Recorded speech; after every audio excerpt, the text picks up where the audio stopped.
Өзбекстан мен Қазақстанның халық әртісі, атақты Ялла тобының жетекшісі Фарух Закировке екінші дәрежелі достық ордені табысталды.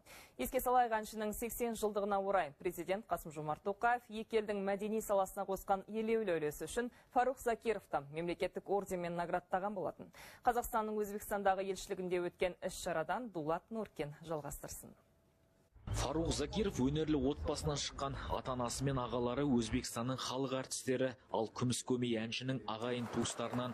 Бір ерекшелігі оған 5 мемлекеттің осындай атақ беруінде жатыр. Кеңестер тұсында жасындай жарқырап шыққан талантты өнерпаз 1970 жылы Ялла тобын құрады. Әндері жер жаһанға тарап, халық аузында әлі күнге дейін айтылып жүр. Қазақстан Республикасы мен Өзбекстан Республика арасындағы мәдени гуманитарлық ынтымақтастықты дамытуға және нығайтуға қосқан ереулі үлесі үшін әнші, композитор Фарух Каримович Закиров екінші дәрежелі достық орденмен наградталсын. Қазақстан Республикасының президенті Қасым-Жомарт Тоқаев.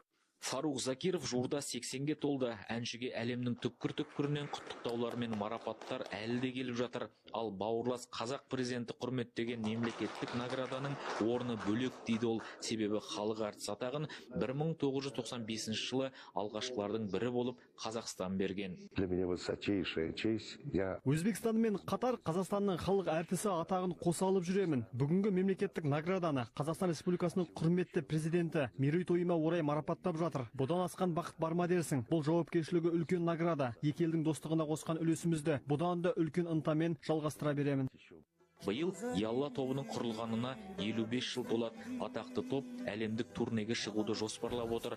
Бір айта кетерлігі, өнерпаздар алғашқы сапарды Қазақстаннан бастамақ. Себебі осыдан тура 55 жыл бұрын Ялла тобының тұңғыш гастролі Алматыда өткен. Дулат Нуркин, 24 KZ, Ташкенттен.